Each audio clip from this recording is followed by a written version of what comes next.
اعوذ باللہ من الشیطان الرجیم بسم اللہ الرحمن الرحیم اللہم صلی علی محمد وآل محمد وعجل فرجہم۔ السلام علیکم ورحمۃ اللہ وبرکاتہ۔ ہماری گفتگو چل رہی تھی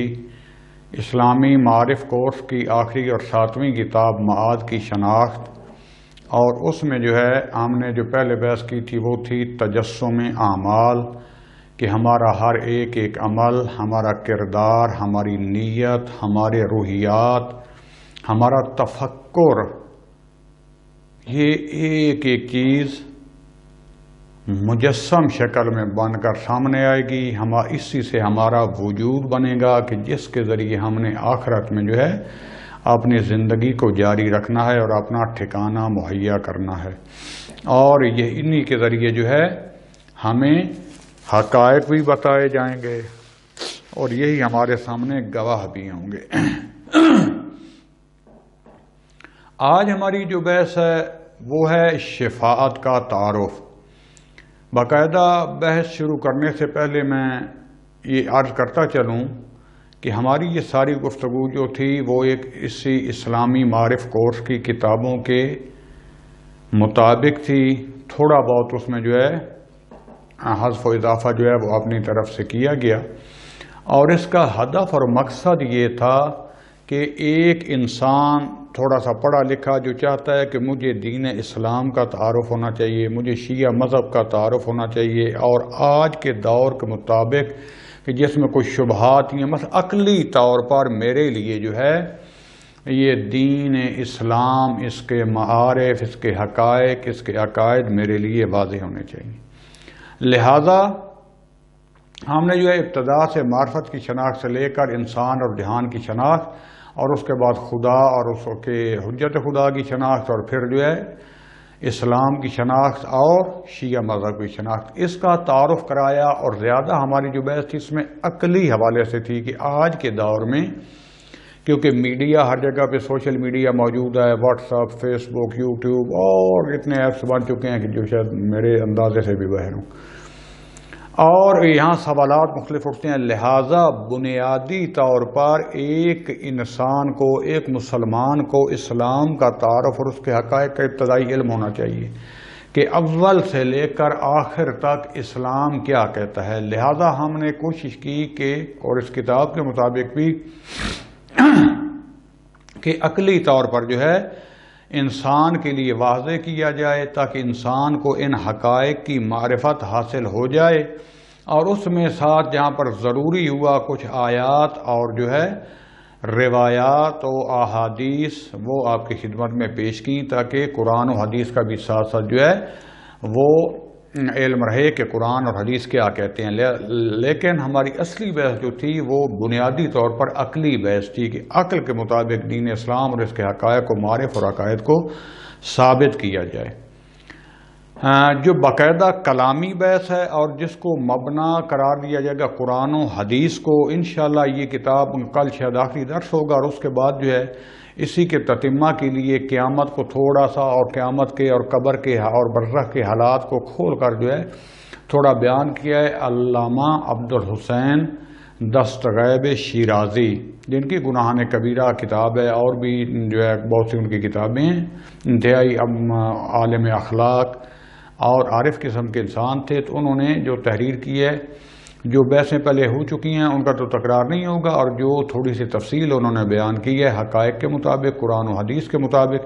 انشاءاللہ کل والے درس کے بعد میں وہ کچھ درسوں میں بیان کر کے پھر باقاعدہ طور پر وہ عقائد کی بحث شروع کروں گا نسبتاً تفصیلی طور پر، یعنی تخصصی اور سپیشلائزیشن تو نہیں ہوگی، لیکن یہاں پر حوزہ علمیہ کم میں جو ایم فل کی کلاسوں میں جو کتاب ایک پڑھائی جاتی ہے، بہت سی کتابیں ہیں، ان میں سے اس کو مرکز و محور قرار دے کر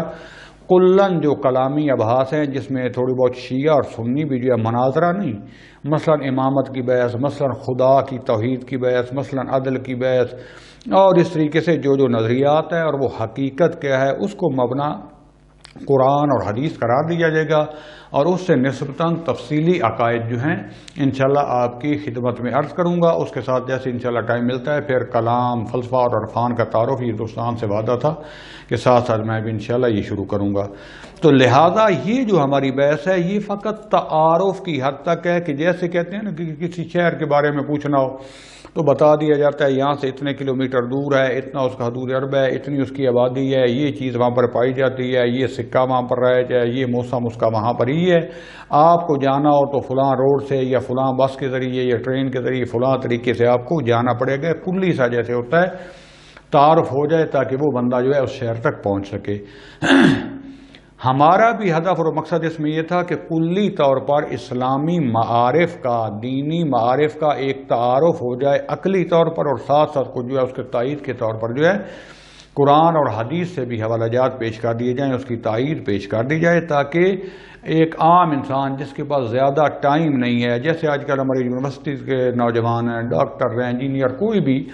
یہاں ابتدائی جو طالب علم ہوتے ہیں مثلا ان کے لیے یہی کورس جو ہے پڑھایا گیا ہے۔ تو لہٰذا یہ مقصد اور ہدف یہ تھا کہ اسلامی بنیادی عقائد جو اساس ہے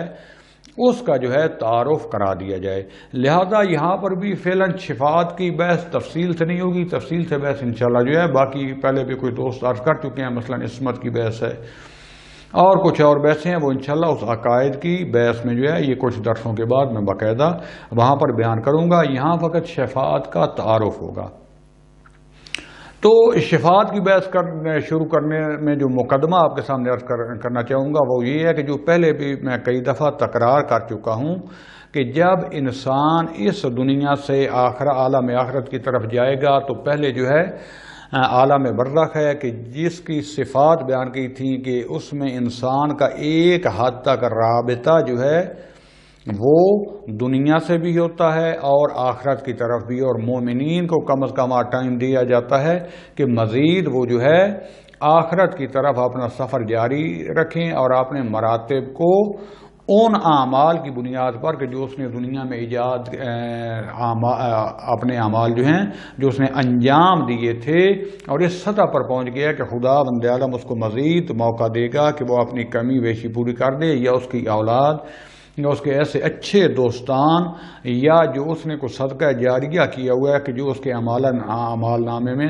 جو ہے بڑھتا رہے گا، اور اس کے مراتب جو ہے اس کو عالم آخرت کی طرف سفر کرنے میں آسانی ہو جائے گی۔ اور انسان کا پہلے میں عالم برزخ کا، قبر میں حساب و کتاب، سوال و جواب، یہ سارا بیان کر چکا ہوں، اور عرض کیا ہے کہ یہ سفر جاری رہے گا، اور حتیٰ قیامت میں بھی جو ہے یہ جتنا ہمارا حساب کتاب ہوگا سب سے پہلے ہمارے ظاہری اعمال جو ہیں ان کا حساب کتاب ہوگا، ان کے حقائق ہمارے لیے سامنے کھل کر آئیں گے، پھر آہستہ آہستہ ہماری نیت، ہمارے روحیات، ہمارا روحیہ، ہمارا تفکر، ہمارا اخلاق، وہ جو ہمارا حقیقی باطن ہے بالکل جو ہمارے اندر سرایت، یعنی ہمارا حقیقی وجود آہستہ آہستہ کہتے ہیں اس کے حجاب ہٹتے جائیں گے، جیسے جیسے یہ منازل طے ہوتی جائیں گی، اور اس کی جو ہے روحانی اور باطنی صفات و تفکرات و اعمال حقیقت میں یہ کھول کے سامنے آتے جائیں گے۔ اور ان میں سب سے آخر اور سب سے ہیوی، سب سے بلند و بالا اور عرفہ جو انسان کی نجات کا اور شفاعت کا عمل سبب بن سکتا ہے وہ ہے اولیاء خدا سے محبت اور ان سے پیروی اور ان سے جو ہے دل لگی، ان سے دلی رابطہ۔ یعنی انسان ہو سکتا ہے ظاہری زندگی میں سادہ سی نماز پڑھتا ہو، بہت کم جو ہے محفلوں میں آتا ہو، لیکن ہو سکتا ہے بس وہ کتاب پڑھ کے تفکر کے ذریعے اس کے بعد جو ہے جو شریعت اور دین کی طرف سے مثلا اعمال بتائے گئے ہیں، اذکار بتائے گئے ہیں، اور اس اپنی پاکیزگی، طہارت اور تقوی کے ذریعے اولیاء خدا سے اپنی محبت جو ہے اس کا رشتہ مضبوط سے مضبوط جس نے کیا اور ان سے ناطہ زیادہ برقرار کیا، اور یہ وہ قلبی محبت ہے جتنی اولیاء خدا مثلا ان میں سب سے بلند و بالا عرفہ جو ذات ہے وہ حضرت ختمی مرتبت محمد مصطفیٰ صلی اللہ علیہ وآلہ وسلم اور ان کے اہل بیت اور انبیاء اور پھر اولا یعنی ان کے بعد جو ہے سٹیپ بائی سٹیپ جو اولا فالاولا، جیسے جیسے جو ہے وہ اولیاء کرام جو ان کے نزدیک ہیں ان کے ساتھ جتنا قلبی لگاؤ ہوگا، کیونکہ قلبی لگاؤ اور محبت ہوگی تو آٹومیٹکلی ان کا رنگ و بو بھی، ہاں ان کا ظاہر و باطن بھی ہم میں ظاہر ہونا شروع ہو جائے گا، ان کی صفات بھی ہم میں سے ظاہر ہونا شروع ہو جائے گی، ہم ان کے کردار پر، ان کے رستے پر بھی چلنا شروع ہو جائیں گے۔ لہذا میں ایک چھوٹا سا واقعہ بیان کر دیتا ہوں، کیونکہ موضوع سے زیادہ ہٹنا بھی نہیں چاہتا، کہ یہاں پر ایک بہت بڑے عارف گزرے ہیں، ان کے پاس ایک شخص آیا، ایک مومن تھا، بہت مومن پرہیزگار انسان تھا۔ اس نے آ کے شکایت کی کہ میرا ایک بھائی ہے، میں نے جو کچھ بھی کوشش کی ہے تو وہ اتنا دنیا میں اور عیاشی میں اور حرام میں مبتلا ہو چکا ہے کہ اب اس کے اوپر کوئی نصیحت اثر نہیں کرتی، جو کچھ بھی میں کرتا ہوں وہ حق کے رستے کی طرف پلٹنے کا نام نہیں لے رہا، اگرچہ ظاہری طور پر اپنے آپ کو شیعہ بھی کہتا ہے، جیسے بھائی وہ یار بائی چانس مسلم کو سن نہیں ہے، کوئی شیعہ ہے، بس نمبر پلیٹ لگی ہوتی ہے، تھوڑا بہت کبھی عید پڑھ لی یا کچھ جو ہے مراسم ادا کر لیے، یا ہو زیادہ توفیق ہوئی تو نماز پڑھ لی یاد کھول کے یاد باندھ کے، تو اور بات تو یہ بھی نہیں کرتے، یعنی اصل میں کبھی عید کی نماز بھی بات کو نصیب نہیں ہوئی، اور خدا بند عالم کی طرف سے سب سے بڑی جو ہے سزا یہ ہے کہ خدا بند عالم کی انسان بارگاہ سے دور ہو جائے۔ لہذا اس نے شکایت کی تو وہ سوچ میں پڑ گئے، سوچنے کے بعد انہوں نے ایک سوال کیا کہ کبھی اس کو مجلس حسین میں آتے ہوئے دیکھا ہے؟ کہا ہاں مجلس حسین میں کم از کم محرم میں وہ ضرور شرکت کرتا ہے۔ کہا اس کو روتے اور آنسو بہاتے ہوئے بھی دیکھا ہے؟ کہا ہاں بالکل، ایک ہی اس کا یہ نیک کام ہے کہ مجلس حسین گریہ عزاداری میں شرکت کرتا ہے، جب محرم آتا ہے تو سبیل لگانا آگے پیچھے ایسے کاموں میں دلچسپی لیتا ہے، یہی شاید اس کے پاس کوئی ایک کام ہو، باقی کوئی اس کا اچھا کام نہیں ہے۔ تو فرمایا کوشش کرو اس کو امام حسین علیہ السلام کی زیارت پر لے جاؤ کسی طریقے سے راضی کر کے، اور وہاں جا کر امام کے جو ہے حوالے کر دو، یقیناً وہاں دل موم ہوتے ہیں، اتنی نور کی برسات یہ مکان اور یہ زمان بازو ہیں جو میں پہلے عرض کر چکا ہوں، اس میں اللہ کی رحمتیں برس رہی ہوتی ہیں، اللہ کا فیض نازل ہو رہا ہوتا ہے کہ کئی جو ہمارے قسم کے گناہ گار اور جو غلیظ قسم کے بھی حتیٰ لوگ ہوتے ہیں ان کی برائیاں دھل جاتی ہیں، ان کی غلاظت دھل جاتی ہے، اس میں تھوڑا بہت جو ہے اگر جو ہے ظرفیت موجود ہو تو۔ لہذا وہ لے کر چلا گیا وہاں، اس سے جو ہے خدا بند عالم نے مہربانی کی، اور وہاں امام حسین صاحب کی زیارت کے بعد وہ منقلب ہو گیا، پھر اس کو علماء کی محفل میں لایا، ایسا ایسا ایک مومن بن گیا۔ تو لہذا یہ جو رابطہ ہوتا ہے، کیونکہ یہ اولیاء خدا کے قلب جو ہیں، ان کے باطن جو ہیں، حتیٰ ان کا ظاہر بھی، ان کی حقیقت یہ خدا بند عالم کے قرب میں پہنچ چکے ہوتے ہیں، اور جیسے ایک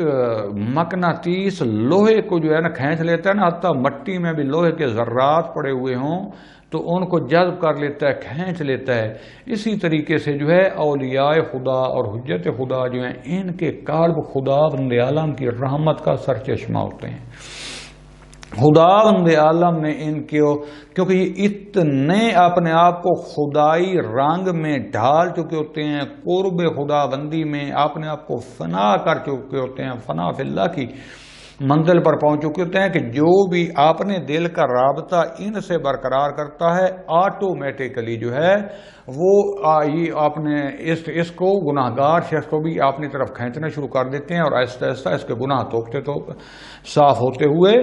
یہ صحیح رستے پر آ جاتا ہے، اور خدا بند عالم کی قرب کی طرف جو ہے سفر شروع کر دیتا ہے۔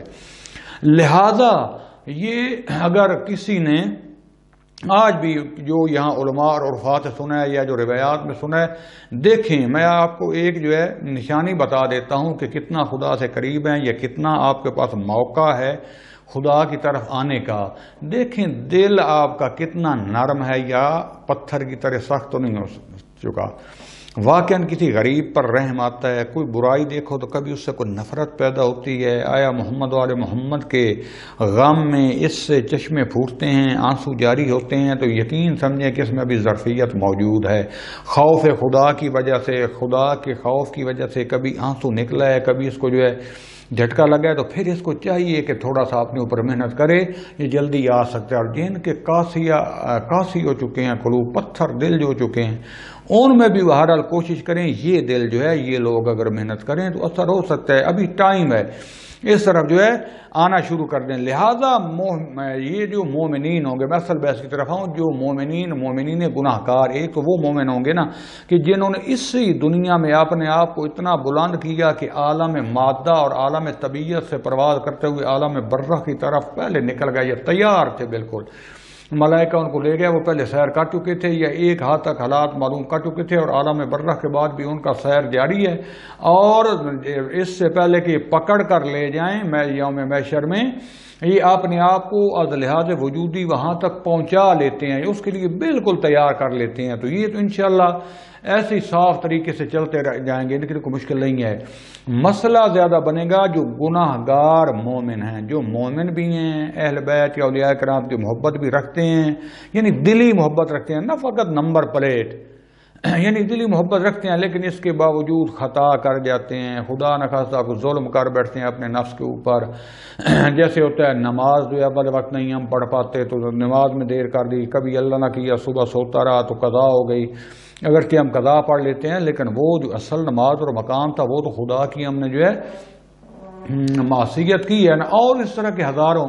ان کے لیے ہے کہ پہلے جو ان کے ظاہری نیک اعمال ہوں گے وہ بھی جو ہے ظاہر ہوں گے، اور ظاہری اعمال ان کے کم پڑ جائیں گے، اور جو ان کی برائیاں کمیاں ہوں گی وہ زیادہ ہوں گی۔ لہذا قدم بقدم ایسے، جو میں ابھی انشاءاللہ بعد میں بیان کروں گا، ماد کی بحث میں جو 2 دن کے بعد انشاءاللہ شروع ہوگی، 1 دن کے بعد، اس میں وہاں منازل کو تھوڑا کھل کے بیان کروں گا کہ وادی برہوت کیا ہے اور فلاں وادی کیا ہے، لاہوت اس کا کیا مطلب ہے، یہ ساری چیزیں انشاءاللہ جو ہے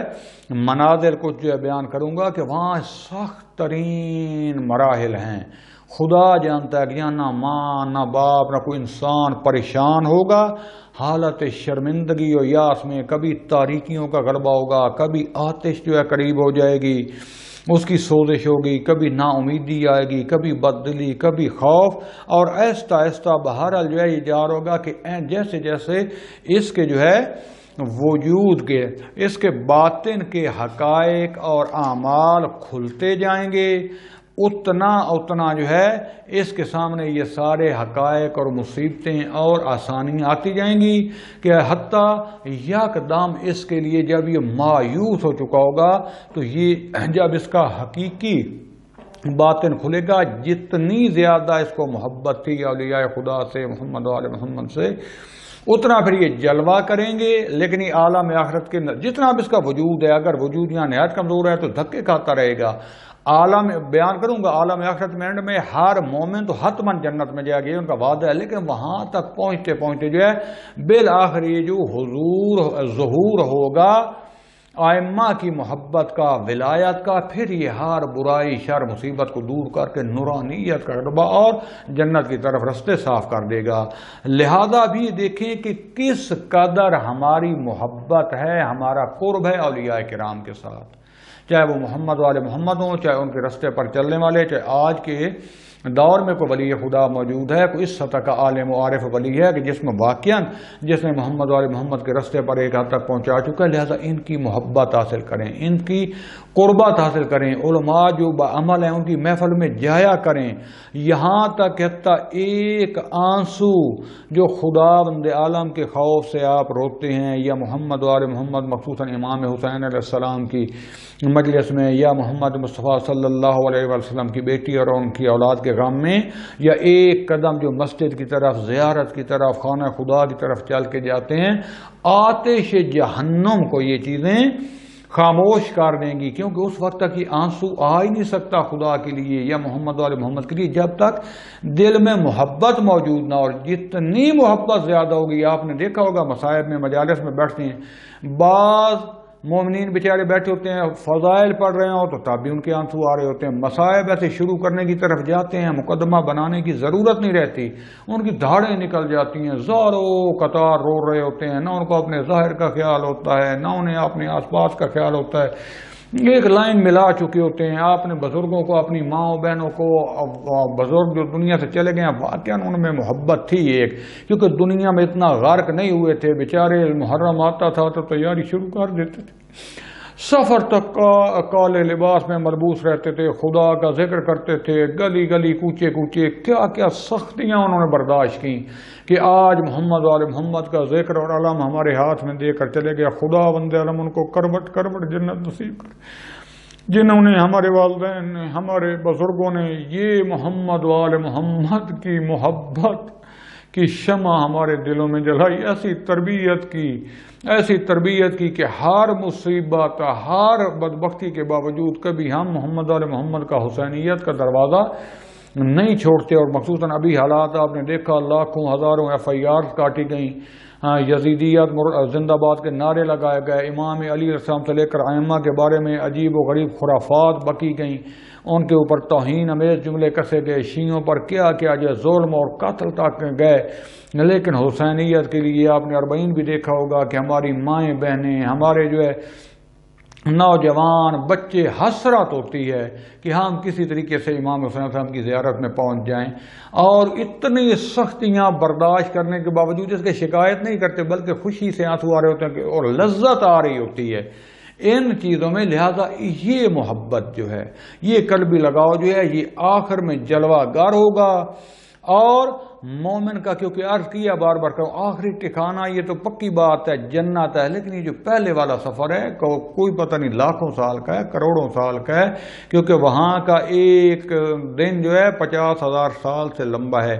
اس میں آپ نے بارے میں سوچو کہ کیا ہوگا. لہذا اب آتے شفاعت کیا. نماز شف و وطرہ پڑھتے ہیں، وطر یعنی 1 رکعت، شف یعنی 2 رکعت. شف یعنی 2، یعنی ایک چیز جب دوسری کے ساتھ ملتی ہے تو اس کو کہتے ہیں شفا. شفاعت یعنی مدد کرنا. مددگار کیا ہوتے ہیں؟ جو ایک دوسرا آ کے اس کی ہیلپ کرتا ہے، یعنی اپنی وہ جو قدرت یا اپنی جو کچھ بھی اس کے پاس مرتبہ و منزلت ہوتی ہے اس کے ذریعے اس کی ہیلپ کرتا ہے. شفاعت کا معنی ادھر کان کھول کے سن لے، پارٹی بازی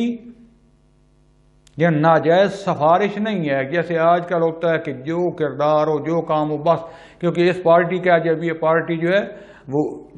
آ گئی برسر اقتدار تو اب یہ جو جرم کرے، فلاں کرے، سارا معاف، کروڑوں کا، اربوں کا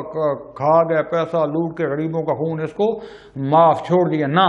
وہاں پر پارٹی بازی نہیں ہے. پہلے یہ محبت قلبی اور ان سے ارتباط، حد عقل ظاہر جو اصول دین و فروض دین، مثلا نماز، روزہ، حج، زکوٰۃ، خمسیات، تولا، تبرہ، امر بالمعروف اور نہی عن المنکر، حد عقل جیسے کہا تھا نا 33% تک تو یہ موجود ہونا چاہیے نا، کہ پتہ چل جائے کہ واقعی مسلمان اور مومن تھا. ورنہ آپ نے دیکھا کہ بعض علی کا نام لے کے، حسین کا نام لے کے جو ہے شیعہ مذہب کو جنہوں نے برباد کر کے رکھ دیا اور کر رہے ہیں، تو ایسے لوگوں کی بات نہیں جنہوں نے واقعا ایک قلبی لگاؤ پایا جائے گا اور کچھ نہ کچھ اس رستے پر چلے ہوں گے لیکن پھسل گئے. لیکن جو اس رستے کے ساتھ آیا ہی نہیں بلکہ 2 نمبر پلیٹ لگائی ہوئی تھی، یہ تو ڈبل جہنم کا جو ہے حقدار ہے. بلکہ حقیقی رابطہ ہونا چاہیے. اور ان میں عرض کر رہا ہوں بار بار، سب سے جو قریبی ترین رابطہ ہے وہ حضرت محمد مصطفیٰ صلی اللہ علیہ وآلہ وسلم، کیونکہ جو عقل اول ہیں، موجود خلق اول خدا بند عالم کی طرف سے پہلے جس کو خلق کیا گیا، جن کا نور وہ ہیں، کہ ان کے ساتھ رابطہ، جب ان کے ساتھ رابطہ ہوگا تو ان کی آل کے ساتھ، ان کے اصحاب حقہ کے ساتھ، ان کے اولیاء کے ساتھ حتماً ہمارا رابطہ ہوگا. اور یہ رابطہ جو ہے ہمارے کام آئے گا. لیکن عرض کر رہا ہوں کہ پہلے جیسے جیسے ہمارے ظاہری اعمال ہیں وہ ظاہر ہوتے جائیں گے، ان کا حساب و کتاب سامنے آتا جائے گا. جس کی میں مثال یوں دے سکتا ہوں، 2 آپ کار خریدنا چاہتے ہیں، 2 گاڑیاں کھڑی ہوئی ہیں، کاریں کھڑی ہوئی ہیں. آپ کسی انجینئر جو مکینک ہے اس کو لے کے جاتے ہیں، اب دیکھتے ہیں ایک کار بڑی لش پش ہے، اس کی باڈی سب سے بہترین ہے، اس کی بہت خوبصورت ہے، دوسری کی جو ہے ڈینٹنگ پینٹنگ ہونے والی ہے، کوئی صحیح نہیں ہے. پھر آپ دیکھتے ہیں ڈیش بورڈ، اسٹیئرنگ، اس کے جو ٹائر، اس کی سیٹیں، اس کے نیچے دیکھتے ہیں یار یہ بہت زیادہ خوبصورت ہے، وہ تو کچھ بھی نہیں ہے. اب اس کے بعد آتی ہے باری کہ آپ اس کا جو ہے موٹر، اس کا انجن وغیرہ سارا وہ چیزیں دیکھنے شروع کرتے ہیں. تو آپ دیکھتے ہیں کہ جو باعث سے بڑی خوبصورت لگ رہی تھی، اس کا تو انجن ہی کسی کام کا نہیں ہے، اس کا یہ جل چکا ہے، یہ بالکل جو ہے وہ ضعیف کمزور سے ہے. جبکہ دوسری کا جا کے دیکھتے ہیں اس کا انجن بالکل 100%، اور اس کے جو ہے اصلی وہ آلات، اس کی موٹر وغیرہ سارا وہ تو بہت ہی اچھے ہیں، تو آپ کہیں گے دفع کرو اس کو، ڈینٹنگ پینٹنگ کرا لیں گے، لیکن قیمت اس کی زیادہ ہے۔ مومن کا بھی ایک حال جو ہے یہی ہوگا کہ ظاہری جو پہلے گناہ جو ظاہری اس کے اعمال سارا اس کا بھگتتا، اس کو جو ہے اس کی مصیبتیں تحمل کرتا، کیونکہ جیسے جیسے وہ پہلے ظاہری سوال و جواب ہوں گے، اس کے ظاہری اعمال جو ظاہر ہو رہیں گے وہ آتے جائیں گے، ایسا ایسا منازل سے گرتا، دھکے کھاتا، سزائیں لیتا، لیکن جب آخر میں پہنچے گا اور اس کی حقیقی موٹر یا انجن وہ جو کہ ولایت خدا اور ولایت محمد وال محمد ہے، جب وہ حقیقی یہ جلوہ ظہور کرے گا، اس کا باطن اور حقیقت جب یہ مصیبتیں سہ چکا ہوگا، یعنی جو کچھ اس کو زنگ لگ چکے ہوں گے وہ اتر چکے ہوں گے، جو کچھ اس میں گندگی اور غلاظت اس کی روح میں آ گئی تھی، جیسے ہماری مائیں بہنیں نہیں تھی کچھ عرصہ پہلے تو وہ کپڑے دھوتی تھی تو وہ سوٹا ایک ڈنڈا سا ہوتا تھا لکڑی کا، اس کو مار مار مار کے کوٹتی تھی تاکہ اس سے میل نکل جائے، یہ ساری جب اس گناہ گار مومن سے جو ہے میل نکل جائے گی، یہ جیسے سونے کو جو ہے رکھا جاتا ہے کس کے اوپر، آگ کے اوپر، بھٹی کے اوپر اتنا جلایا جاتا ہے کہ سونا اور پتھر اور یہ چیزیں علیحدہ علیحدہ ہو جائیں، تو ایک دفعہ بھٹی سے گزار کر جب اس کا وجود خالص، اس میں جو کینسر، اس میں جو بیماریاں، جو روحی بیماریاں جتنی ہو چکی ہوں گی، جب وہ دھو ڈالی جائیں گی، جب ان کا علاج ہو جائے گا ان کی جراحی اور آپریشن کے ذریعے، اور یہ بڑا سخت ہوتا ہے، آپ کو پتہ ہے آپریشن، یہ جراحت، یہ ناقص عضو کو کاٹ دینا، فاسد عضو کو کاٹ دینا، یہ پھوڑے نکالنا کتنا سخت ہوتا ہے، کتنا خرچہ ہوتا ہے اور کتنی تکلیف جو ہے وہ برداشت کرنی پڑتی ہے۔ جب یہ سارا کچھ ہو جائے گا اور یہ مومن اس قابل ہو جائے گا کہ اب اس کا انجن تو تھا ٹھیک، لیکن اس کی ڈینٹنگ پینٹنگ جو ہونے والی تھی یہ ساری ہو گئی، تو اس کے بعد پھر جو ہے یہ بہشت اور جنت کی طرف جو ہے یہ اس کا سفر شروع ہو کے اور اس کو رضوان خدا میں پہنچا دیا جائے گا۔ لہذا یہ شفاعت ہے کہ دیکھا کہ جو اس کے اعمال میں کیفیت کی کمی رہ گئی، مثلا نماز، خدا نے کہا نماز قائم کرو، نماز حقیقی وہ ہے جو برائی اور بسم اللہ الرحمن الرحیم ان الصلاۃ تنہی عن الفحشاء والمنکر، نماز انسان کو برائی اور بے حیائی سے بچاتی ہے، اور خدا نے قانون دے دیا باوجود یہ کہ نماز پڑھ کے جاتے ہوئے آنکھ نہ بچا سکا، زبان نہ بچا سکا، خدا نے کہا غیبت ہو گئی، تہمت لگ گئی، کانوں سے گانے سن لیے، کوئی بری چیزیں، یہ ساری ختم کر کے شفاعت یہ ہے کہ چلو اس کے جو ہے یہ تھوڑی سزا کم ہو جائے، کس کا یہ عمل حاوی ہو جائے، کیونکہ محمد والے محمد سے محبت رکھنے والا تھا، شیطان نے بہلا دیا، اور پھر جب یہ حقیقت میں جب اینڈ پہ آ جائے گا اور اس کی یہ ولایت ظہور کرے گی، اس کو کہتے ہیں شفاعت، اور اس کے اعمال کے ساتھ ملے گی، تو اس وقت جو ہے یہ جنت کا حقدار پائے گا اور خدا بند عالم کی طرف سے جو ہے یہ پہنچ جائے گا جنت میں۔ آگے جنت کے درجات کیا ہیں، کیسے ہیں، وہ انشاءاللہ، اور مقام اعراف کیا ہے، کل انشاءاللہ اس بحث کو میں ختم کروں گا۔ اس کے بعد جو ہے مزید جو تتمہ کے طور پر کچھ آباس ہیں، آیت اللہ جو ہے عبدالحسین دستگیب کی کتاب سے کچھ وہ بیان کر کے پھر باقاعدہ عقائد کی بحث خدا نے توفیق دی تو شروع کروں گا، ذرا تفصیل کے ساتھ قرآن و حدیث کو مبنا قرار دیتے ہوئے، اور اس میں تھوڑا تھوڑا جو ہے شیعہ سنی کے جو ہے ان میں کیا اختلاف ہے، بار بار اس کرو مناظرہ نہیں بلکہ عقیدتی جو ہیں، مثلا توحید، نبوت، امامت و قیامت، ان میں آیا کوئی اختلاف ہیں، حرف حق کیا ہے، وہ سارے انشاءاللہ اس میں بیان کروں گا اگر خدا نے توفیق دی۔ وصلی اللہ علی رسول الکریم وعلی اولادہ الاطیبین الاطہرین والحمد للہ رب العالمین، والسلام علیکم ورحمۃ اللہ وبرکاتہ۔